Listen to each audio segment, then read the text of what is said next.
사람은 마지막 순간의 선택, 또 마지막 순간의 모습에 의해서 그 사람의 인생의 가치와 무게가 결정됩니다. 평소에 잘 하다가도 마지막에 배신하면 그는 배신자가 됩니다. 평소에 잘 하다가도 마지막에 비겁하면 저 사람은 비겁한 사람. 그 마지막이 전체에 대한 인상을 남기게 됩니다. 마지막까지 충성하면 충성스러운 사람으로 남습니다. 예수님의 12 제자 중에 가룟 유다, 사실 다른 제자들 못지않게 열정적으로 주님을 따랐고, 주님께서는 그에게 돈꾀, 그러니까 재정을 맡길 정도로 그의 역할이 컸습니다. 그러나 그가 마지막에 예수님을 배신했어요. 그래서 그는 배신자의 아이콘이 되었습니다. 그 마지막 순간이 중요합니다. 바울의 제자 중에 데마가 있어요. 디모데후서에 보면 이 데마는 그렇게 기록합니다. 바울이 데마는 세상을 사랑해서 세상으로 갔다. 바울과 함께 평생을 동고동락했지만 마지막 순간에 그는 변절자가 되고 말았습니다. 참 마지막이 중요해요. 오늘 우리가 이 사도행전도 마지막 회입니다. 오늘 어떻게 마지막을 마무리하느냐도 중요하죠.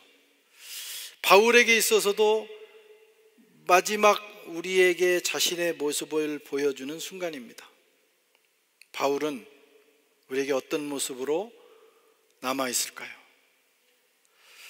30절에 보면 바울이 온 이태를 자기 셋집에 머물면서 자기에게 오는 사람을 다 영접했다, 이렇게 기록했습니다. 바울은 자신에게 찾아오는 모든 사람들을 환대했어요. 바울이 2년 동안 있었던 감옥은 사실은 진짜 감옥은 아니고 셋집, 자기가 돈을 지불하고 그곳에 머무는 곳입니다. 그래서 어느 정도의 자유는 있어요. 연금 상태입니다. 우리나라 조선조에도 유배라고 하는 징벌이 있었어요. 그것도 여러 형태의 유배가 있어요. 거리가 다르고 어디까지 가냐, 2,000km냐 1,000km냐 이런 식으로 다를 뿐만 아니라 완전히 집에 갇혀서 울타리 밖을 못 나가냐, 이건 최고의 형벌입니다. 그래서 이렇게 그 집을 뺑뺑 둘러서 탱자나무라든가, 우리도 옛날에 어릴 때 보면 시골에 담을 탱자나무로 쳤어요. 그래서 위례안치라고 해서 거기 밖을 못 나가, 평생. 나가면 죽는 거예요. 그런가 하면 지방행정관의 허락을 받아서 근처 마을도 가고 또 다른 지역도 다녀올 수 있는 비교적 자유로운 상태도 있습니다. 아마 바울은 2년 동안 그런 정도의 연금 상태였는 것 같아요.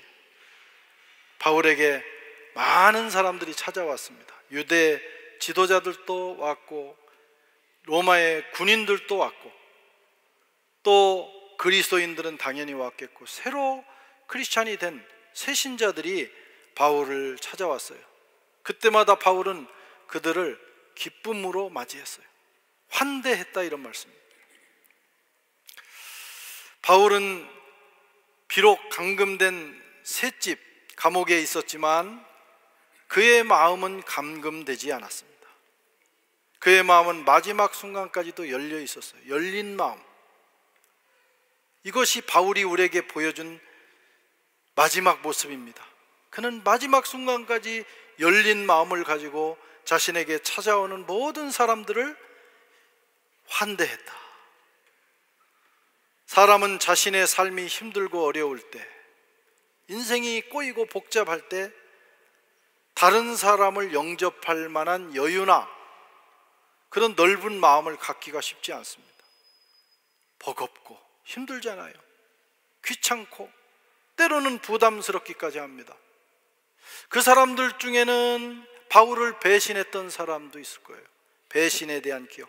그 사람들이 아니더라도 그동안 사역을 하면서 경험했던 그런 기억들이 차곡히 쌓여 있었기 때문에 사람을 만난다는 게 사실 부담스러운 일이거든요.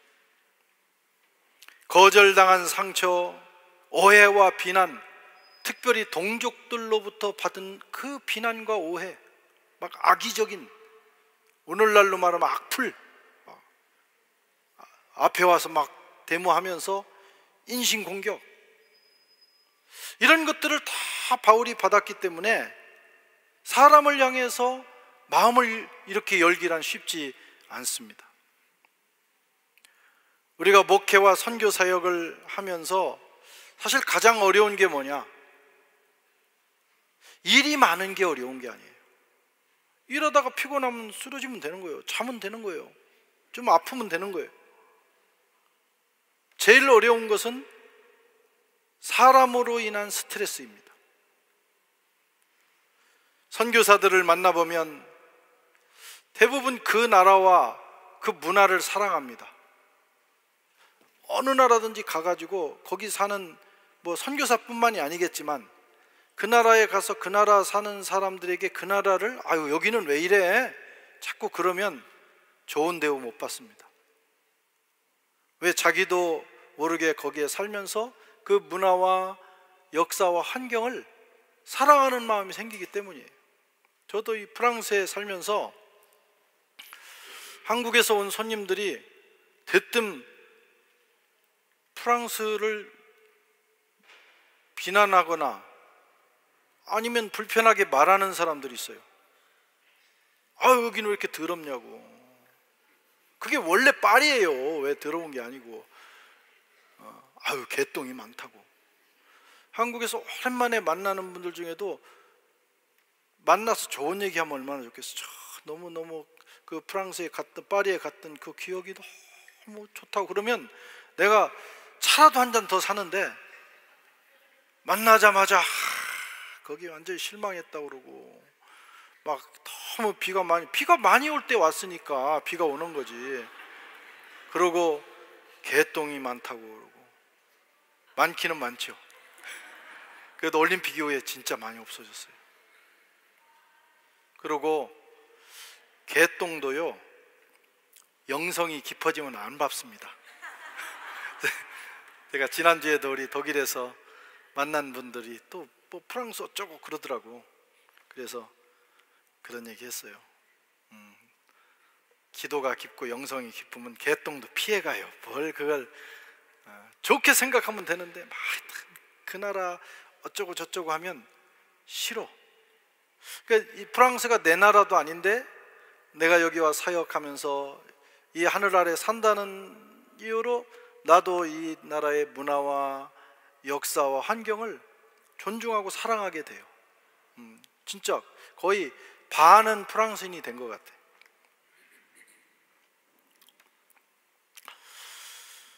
그런데 선교사님들이 되게 그 나라 사람 사랑하기는 힘들대. 그게 어려운 겁니다. 역사와 문화는 사랑이 되고 막 적응이 되는데 사람 사랑하기가 힘든 거예요. 그게 사람이 힘든 거예요. 사람 때문에 갔다가 사람을 위해서 갔다가 사람 때문에 상처와 아픔을 경험하기 때문입니다. 바울이라고 그렇지 않았겠어요? 인간적으로 생각하면 지긋지긋한 게 사람들이요. 다 복음을 전해주고 그 하나님의 사랑을 전해줬는데 제자로 키웠는데 어떤 이는 배신하고 어떤 이는 간첩질하고 어떤 이는 비난하고. 지금 바울이 로마 감옥에 왔을 때 이거 왜 반짝거리죠? 괜찮아요? 네, 그냥 하라고 또 하니까 해야지. 알았습니다.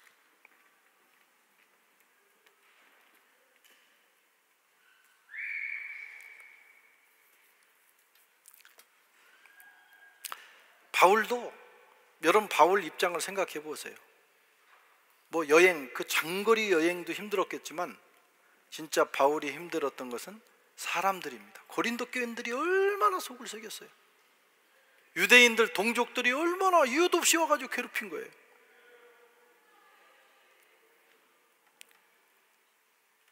그러나 바울은 그럼에도 불구하고 닫힌 마음을 가지지 않고 열린 마음을 유지했어요. 사람들을 끝까지 영접했어요. 누구든지 찾아오는 사람을 다 받아주었습니다. 그것이 바울이 우리에게 남기고 간 마지막 인상. 아, 바울은 그렇게 살다 갔구나. 또 바울은 두 번째로 담대하게 그리고 거침없이 복음을 전했습니다. 31절 같이 읽어보겠습니다. 하나님의 나라를 전파하며 주 예수 그리스도에 관한 모든 것을 담대하게 거침없이 가르치더라. 바울의 행위, 우리가 동사, 행위를 나타내는 동사를 꾸며주는 게 뭐예요? 부사입니다. 부사. 바울이 마지막에 한 그 행위를 두 단어의 부사가 꾸며주고 있어요. 담대하게, 그리고 거침없이. 이 단어는 사도 바울이 지금까지 해오던 행동이었고, 그는 예수 믿고 복음을 받은 예수님의 사도로 그리스도의 복음을 위임받은 다음에 그는 죽음의 위협 앞에서도 담대하게 거침없이 복음을 전했습니다. 그리고 마지막 순간, 이 마지막 순간이라는 건 이제 모든 걸 놓고 좀 편히 쉴 수도 있는 때 아니에요? 마지막 조금 그렇다고 해서 뭐 주님 앞에 가서 책망받겠어요? 그러나 바울은 마지막 남은 그 2년 그 순간까지도 자기를 찾아오는 이들에게 복음을, 하나님의 나라를, 예수에 관한 것을 담대하게 그리고 거침없이 증거했습니다. 이것이 우리가 기억하는 바울의 모습이에요. 얼마나 멋집니까? 이 두 단어는 바울뿐만 아니라 사도행전 전체를 요약하는 표현이면서 바울과 사도행전의 인물들, 사도들이 우리에게 보여준, 남기고 간 영적 유산입니다. 그리스도인이 어떻게 살아야 되느냐? 하나님의 나라와 그의 복음을 담대하게 거침없이 증거하면서 살아야 된다는 거예요. 그것이 바로 그들이 우리에게 남겨준 유산, 레거시예요. 종교개혁자 장 깔뱅, 그가 많은 일을 했죠. 그런데 깔뱅 하면 딱 생각나고 떠오르는 문장이 있어요. 솔리 데오 글로리아, 오직 영광은 하나님께만. 그것이 나중에 종교개혁의 5 모토 중에 하나가 됐어요. 그는 그렇게 평생을 살았어요. 또 하나가 있어요. 종교개혁자 장 깔뱅을 상징하는 그의 행위를, 그의 헌신을 표현하는 두 부사가 있어요. 저기 보면 종교개혁 장 깔뱅 탄생 500주년 2009년 행사를 이 교회에서 했어요. 프랑스 행사를. 그러면서 남긴 작품 중에 하나입니다. 불어로 프롬프트 에 생세, 즉각적으로 그리고 신실하게. 이것이 장깔뱅 그러면 하나님 앞에 이렇게 헌신하며 살았다. 마지막까지. 그는 종교개혁자로 제네바에서 사역을 시작을 했어요. 사실 자기가 원한 것도 아니에요. 기욤 파렐이라고 하는 선배에 의해서 강요된 종교개혁자가 된 거예요. 그 열심히 했더니 협조해줘야 될 제네바 시의회에서 자기들이 불편하니까, 종교개혁을 하니까 자기들의 그 타락한 삶이 드러나고 제약을 받으니까 불편하니까 깔뱅을 쫓아내버렸어요. 그러니까 국회가 쫓아낸 거예요, 그 당시로 말하면. 그래서 그는 마음을 비우고 당시에 자유도시였던 스트라스부르에 와서 3년 동안 진짜 재밌게 생활을 합니다. 거기서 글도 쓰고, 거기로 온 위그노 프랑스 개신교들 난민들을 위한 목회도 하고, 또 마틴 부처에게 교회와 신학을 배우기도 하고,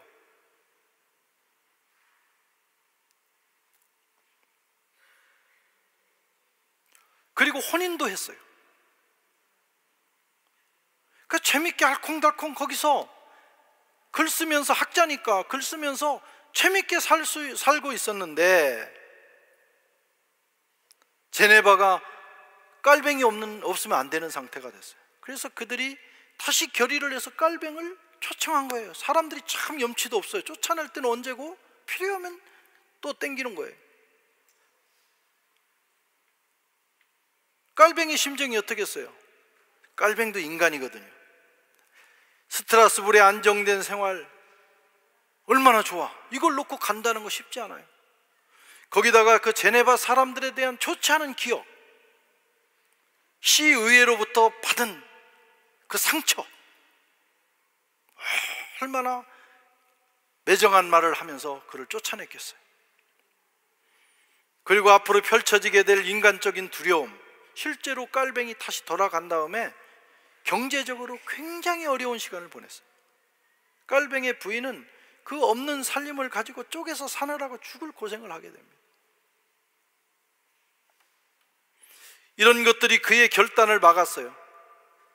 그래도 주위에서 꼭 가야 된다. 당신이 가서 이 일을 완수해야 된다고. 사실 그렇게 해서 깔뱅이 다시 돌아가서 그 일을 함으로 개혁교회가 탄생하게 된 거예요. 우리 장로, 이런 우리 교회가 탄생하게 된 거예요. 그는 고민하면서 하나님 앞에 엎드려 기도하다가 마지막에 그래도 가기로 결심을 합니다. 하나님의 뜻임을 알았어요. 인간적으로는 내키지 않지만 하나님의 뜻이다.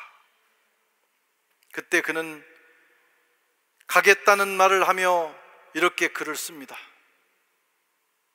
갑니다. 그리고 난 하나님의 부르심에 이렇게 헌신합니다. Prompt, essence, je t'offre mon cœur, Seigneur. 즉각적으로 신실하게 나는 주님 당신에게 내 심장을 드리나이다. 그리고 결단하고 가서 그는 종교개혁을 성공을 해요. 흔들리지 않아요. 마지막 주님 앞에 서는 그날까지 즉각적으로 헌신했던 그 헌신이 끝까지 신실하게 유지가 됐어요.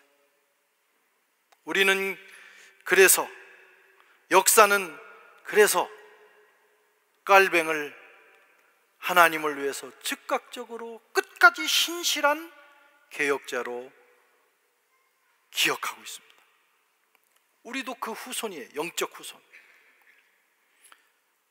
이 두 단어, 즉각적이고 신실하게, 그것은 오늘 우리를 살아가는 개혁 교인들에게 매우 중요한 영적 유산, 영적 레거시가 된 거예요.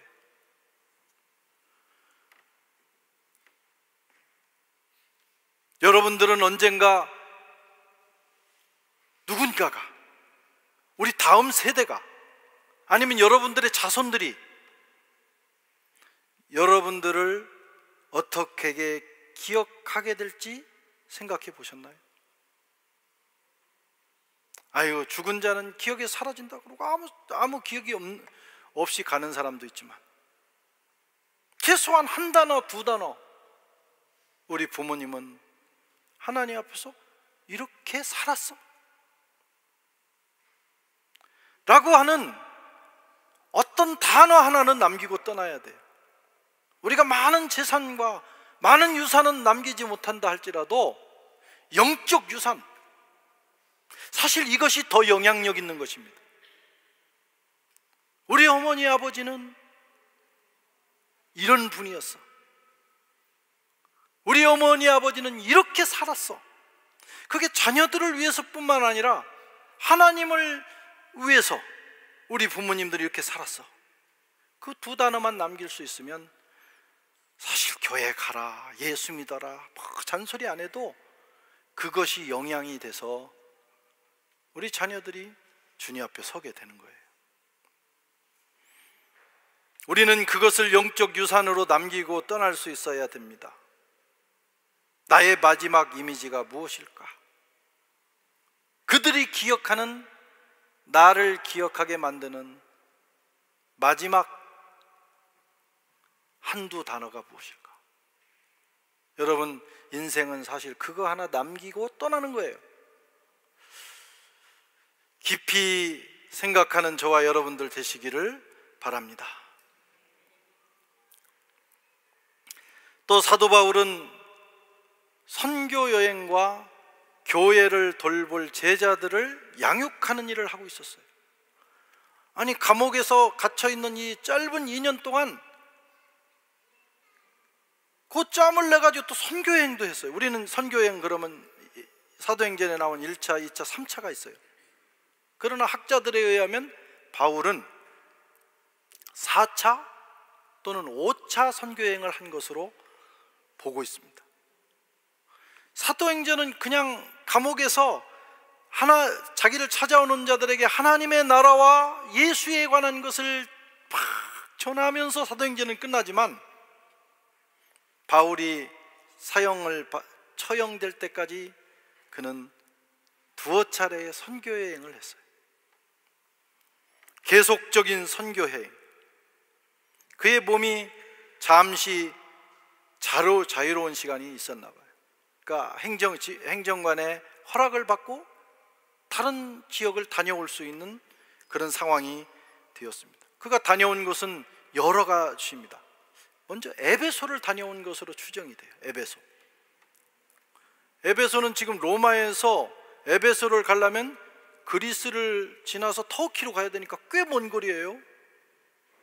그런데 잠시 자유를 얻었을 때 그는 에베소를 가서 에베소에서 마게도냐로 해서 이렇게 다시 로마로 돌아옵니다. 디모데전서 1장 3절에 보면 내가 마게도냐로 갈 때에 너를 권하여 에베소에 머물라 한 것은, 디모데는 바울과 늘 동행했어요. 전도여행 때 먼저 마게도냐로 보내기도 했어요. 그런데 이번 이 말씀에는 바울이 마게도냐로 가면서 디모데를 에베소에 머물라고 했대요. 그래서 성경에 없는 거예요. 사도행전에. 이 얘기는 에베소를 갔었다는 얘기예요. 디모데와 함께 가서 디모데를 거기에 남겨두고 너는 여기서 이제 에베소에서 목회를 해라. 그래서 남겨두고 그는 이제 자기 일정을 한 거예요. 에베소 여행을 했어요. 자기가 세운 교회를 목회한 것입니다. 그 마지막 순간에 그는 진정한 목회자면서 선교사였어요. 또 그레데 섬을 방문했습니다.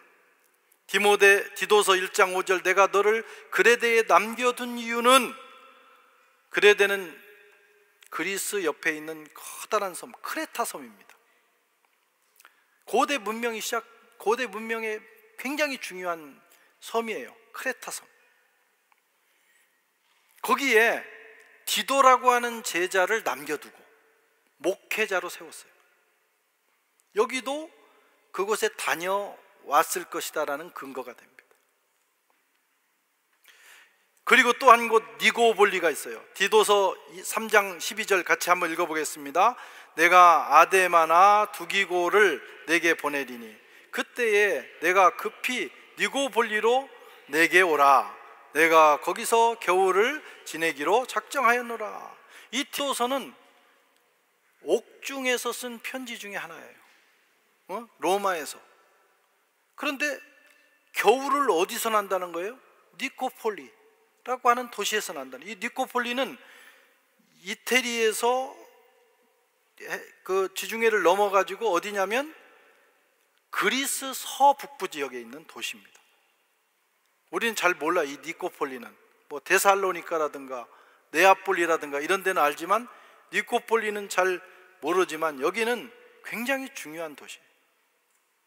승리의 도시라는 뜻을 가지고 있는데, 옛날 그 삼두정치, 1차 삼두정치, 2차 삼두정치 하다가 황제정이 시작이 돼요. 그 최초의 황제가 아우구스트가 누구냐면 옥타비아누스예요. 2차 그 삼두정치의 옥타비아누스가 또 하나의 적수인 안토니우스, 그리고 안토니우스가 누구를 사랑하냐면 이집트의 여왕이었던 클레오파트라와 사랑에 빠져서 이 두 사람이 연합군이 됐어요. 그런데 옥타비아누스가 안토니우스 그리고 클레오파트라 연합군을 악티움 전투에서 무찌르게 됩니다. 그리고 이제 사실은 실권을 잡은 거죠. 최초의 이제 황제, 그 황제가 되면서 이제 그야말로 팍스 로마나가 시작이 되는 거예요. 그 전쟁에 승리한 이 옥타비아누스가 그 기념으로 세운 도시가 니코폴리라는 도시예요. 그러니까 그 당시에는 매우 중요한 도시입니다. 그런데 바울이 겨울을 지금 로마에서 글을 쓰면서, 디도에게 글을 쓰면서 겨울을 내가 거기서 날 테니까 거기서 보자는 거예요. 그래서 니코폴리도 다녀온 것으로 보입니다. 선교 여행입니다. 그리고 바울은 선교의 최종 목적지, 바울의 마음속에는 예수님의 사도행전 1장 8절 오직 성령이 너희에게 임하시면 너희가 권능받고 예루살렘과 온 유다와 사마리아와 땅 끝까지 이르러 내 증인이 되리라. 우리는 땅 끝 그러면 사실 이제 땅 끝을 규정하기가 어려워요. 여기에 땅 끝은 어디예요? 한 바퀴 휙 돌아가지고 바로 옆입니다. 여기서는 출발하면 여기가 옆인 거예요. 근데 당시에는 지구가 평면하다고 봤잖아요. 그러니까 이렇게 지중해를 끝까지 타고 가다 보면 어디가 끝이냐면 스페인이 끝이라고 본 거예요. 그러니까 거기가 땅 끝. 그 당시의 세계관입니다. 그래서 예수님이 땅 끝이라고 하자 사도 바울은 내가 죽기 전에 주님 말씀을 이루기 위해서 스페인에 가야 된다. 서바나라고 표현을 합니다. 스페인. 그래서 로마서에도 내가 로마인들에게 편지 쓰면서 내가 너희를 가서 너희를 보기를 원하는 것은 너희의 도움을 받아가지고 내가 서바나를 가고 싶어서 그렇다. 나를 거기로 파송해다오. 그러니까 바울은 옛날에는 소아시아 에베소를 그렇게 가고 싶어 했는데 그거 끝나자마자 바울의 마음속에는 스페인이 있는 거예요. 스페인에 가서 복음을 전해야 된다.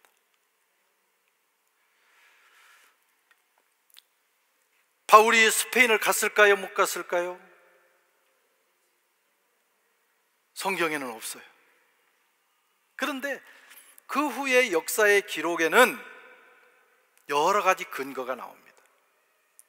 고대 교부라고 하는 것은 예수님의 제자, 사도들의 제자들을 얘기하는 거예요. 그래서 어거스틴까지. 이 고대 교부들의 문서에 의하면 사도 바울이 스페인까지 갔었대요. 야, 대단하지 않습니까? 그 잠시 연금 상태에서 풀려난 상태에서 스페인까지 가서 또 복음을 전했다. 그는 진짜 사도였습니다. 클레멘트 1세, 무리토리 단편, 요한 크리스토스톰, 이런 기록 또는 이런 사람들의 기록에 이게 남아있어요. 4세기의 역사가였던 유세비우스도 바울이 스페인까지 갔다 이렇게 기록하고 있어요. 무리토리 단편이라는 그 책에는 이런 내용이 있습니다. 그는 스페인을 포함해서 동서로 여행했다. 그래서 이태리를 중심으로 서쪽 스페인, 동쪽으로는 저기 에베소까지 왔다 갔다 한 거예요. 그리고 나서 바울은 다시 체포됐고 압송되었고 사형수나 정치범이 감금되는 마멜티움 감옥에 갇히게 되었습니다. 이곳은 그냥 돌로 된 지하 감옥, 음습한 곳, 잠시도 머물기가 힘든 곳입니다. 바울은 그곳에 감금되어 있다가 주 67년 로마의 독재자 네로 황제에 의해서 사형을 당하게 됩니다. 그의 목을 탁 쳤는데 바울의 목이 3번 튀었어요. 그때 튀었더니 튀는 거기마다 분수가 돼버렸어요. 그게 이제 가톨릭의 전설입니다. 우리도 로마를 가면 그 현장을 가게 돼요. 이거 믿거나 말거나 전설이에요. 어쨌든 바울은 그렇게 마지막을 참수되는 그런 모습으로 우리 기억에 남아있습니다. 그런데 그 감옥에서, 그 엄혹한 감옥에서도 얼마나 몸이 피곤하겠어요. 얼마나 두려움이 있겠어요. 그런데도 그 순간에도 바울은 쉬지 않았어요. 그때 쓴 편지가 디모데 후서예요. 크레타 섬을 목회하고 있는 디모데를 에베소를 목회하고 있는 디모데를 향해서 디모데 후서를 쓰게 됩니다. 그러면 4장 6절에 전제와 같이 내가 벌써 부어지고 나의 떠날 시각이 가까웠도다.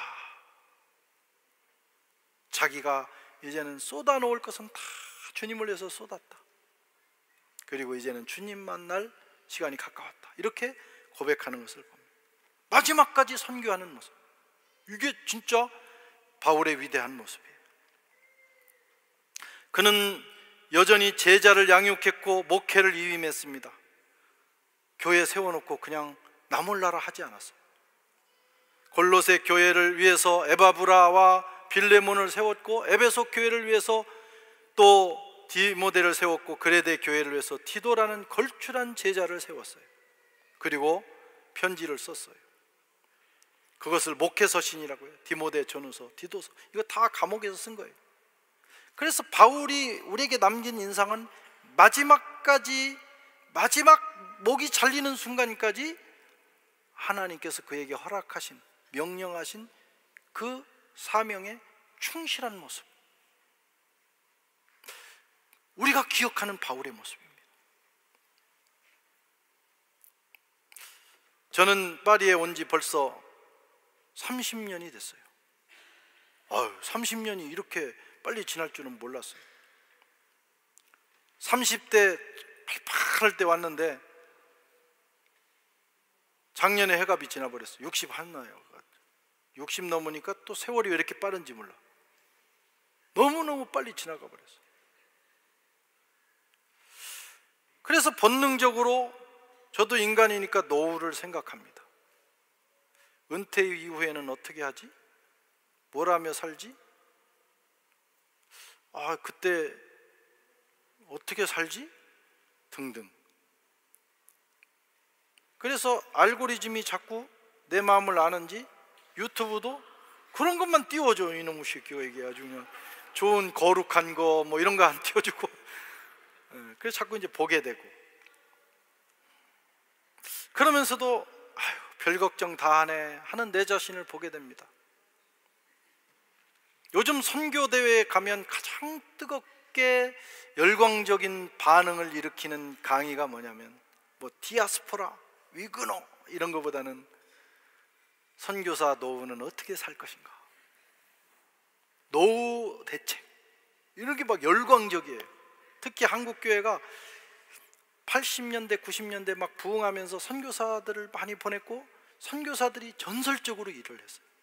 그러니까 외국은 다 이렇게 해가지고 보내지만 우리는 그냥 공수부대 떨어뜨리듯이 기본 훈련만 받고 떨어뜨려야 거기 생존하는데 다 생존하고 어마어마한 일들을 이뤄놨는데 그분들이 대거 지금 은퇴를 합니다. 그리고 젊은 세대가 선교사 헌신이 매우 적어요. 그게 이제 심각해. 그런 상황이니까 이제 대거 이제 그 세대들이 되면서 우리도 이제 그 세대의 이제 시작이 되는데, 그 선교사 이후에 사역을 마친 다음에 뭐 70에 마치면 한 20년, 재수 없으면 30년이라고 그러더라고. 그만큼 어렵다는 거예요. 그러니까 늘 그게 이제 관심인 거예요. 100세 시대잖아요. 그래서 너무 오래 사는 것도 참 문제다, 그런 생각이 들어요.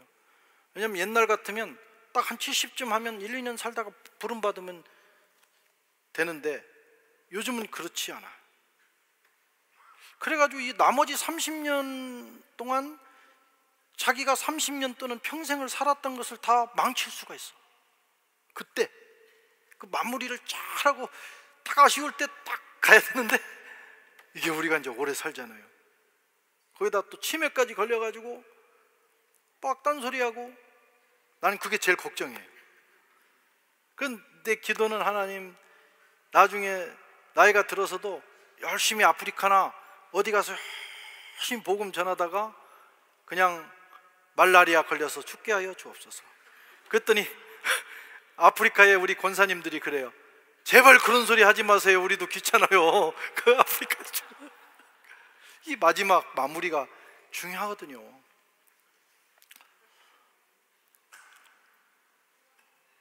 이렇게 우리가 서로 막 사랑하고 그리워하고 하다가 어느 날 정신을 잃고 최슬기 집사님이 내 앞에 있는데 누구세요? 그러고 막 뭐라고 하고 해가지고 마지막 이미지를 그렇게 하면 어떻게 할까? 그 마무리, 인생 마무리를 하나님 잘 할 수 있도록, 화끈하게 마무리할 수 있도록. 다 여러분의 일이기도 합니다. 저만 그런 게 아니고 우리 자녀들에게, 다음 세대에게 하여튼 좋은 모습으로 마무리를 해야 돼.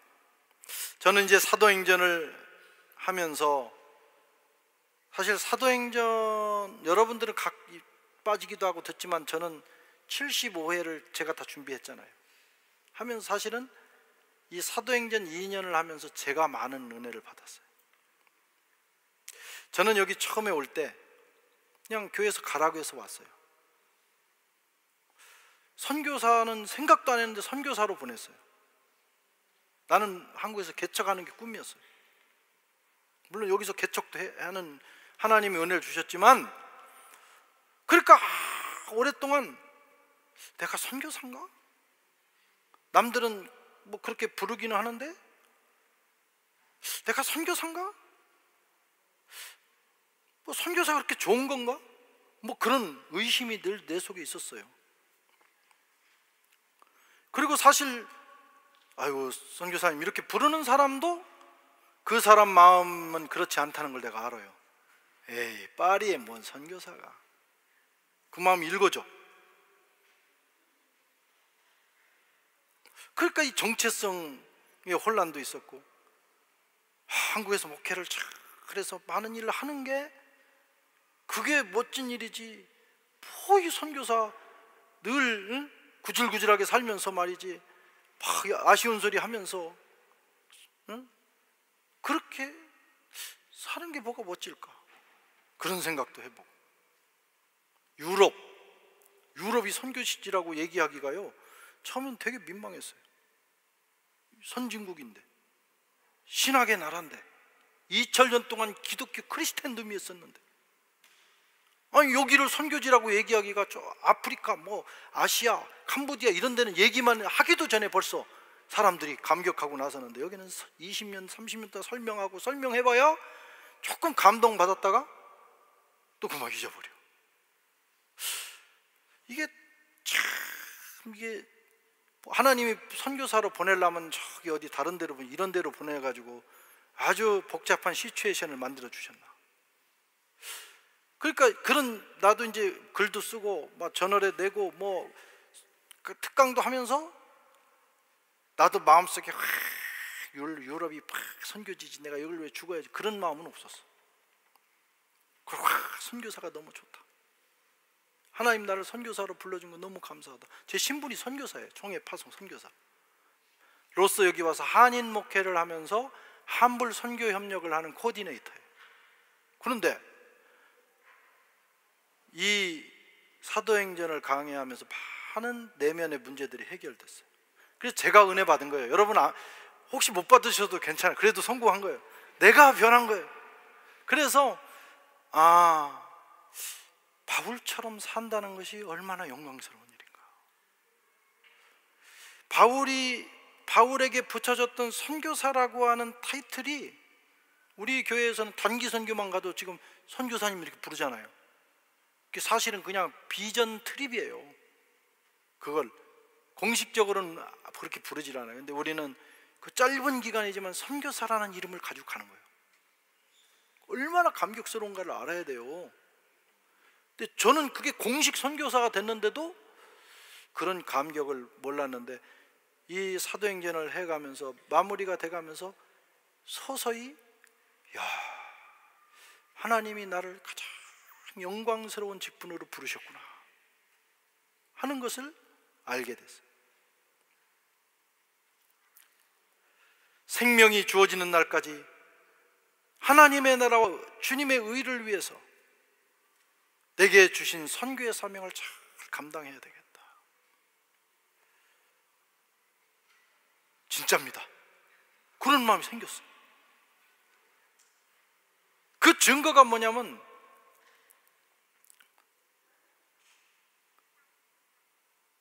우리 둘째가 신학을 한대요. 그러면 너 앞으로 신학을 해가지고 뭐 하라고, 야, 한국에서 좋은, 너 이제 영어도 잘하고 불어도 잘하고 뭐 괜찮으니까 어디 좋은 교회 잘 해가지고 좋은 목회, 안정적인 목회 해라 라고 말할 수도 있는데, 제가 이거 하면서 너는 선교사가 돼야 돼.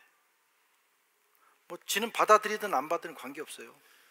내가 그렇다는 거예요. 내가 누구가 영빨이 세냐.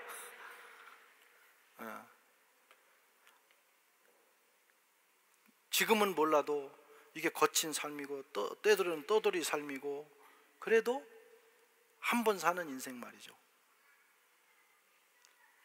바울처럼 선교사로 살다 가면 얼마나 좋을까. 그게 뭐 목회도 될 수 있고, 그 전 세계를 마치 유랑민처럼 방황하면서 복음을 전해야 되는 거지만, 그래서 내가 내 자녀에게 그러니까 그것이 되기를 원해서 기도하는 걸 보면서, 아, 내가 진짜 선교사의 그 축복과 영광을 알았구나 하는 생각을 하게 됐어요.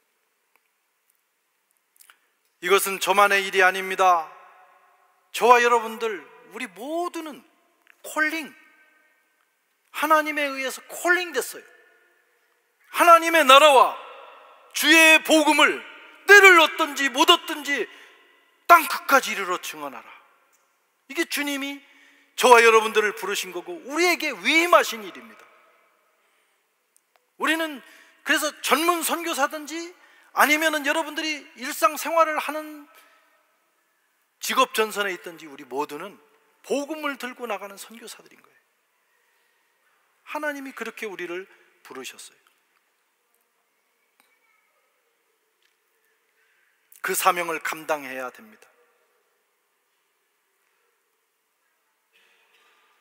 여러분, 그리스찬으로서 여러분들 하나님이 복음을 맡겨주신 그 복음을 받은 평신도 선교사로서 나는 어떤 모습을 남기고 이 역사의 현장을 떠나고 있는가? 마지막 순간 사람들은 저와 여러분을 어떻게 기억할 것인가? 아니, 사람들은 무관심할지라도 우리 주님은 우리를 어떻게 기억할 것인가? 잘했다, 힘들었지, 그러나 착하고 충성된 종이었다. 주님이 안아주시고 주님이 예비하신 그 영원한 상을 우리에게 주실 것입니다. 그 상을 받을 그 모습을 우리가 가지고 마무리를 해야 합니다. 이제 75번의 사도행전 강해를 마무리합니다. 우리도 사도 바울처럼 그가 못다한 이 사명, 그것은 우리가 채워야 되는 거예요. 저는 목사로서, 여러분들은 여러분의 삶의 현장에서 복음을 위해 살아가는 평신도 선교사로서 마지막까지 신실하게, 담대하게, 거침없이 전하고 사명 감당하실 수 있기를 바랍니다. 오늘 75회까지 인도해 주신 하나님께 감사드리며 모든 영광을 하나님께 올려드립니다.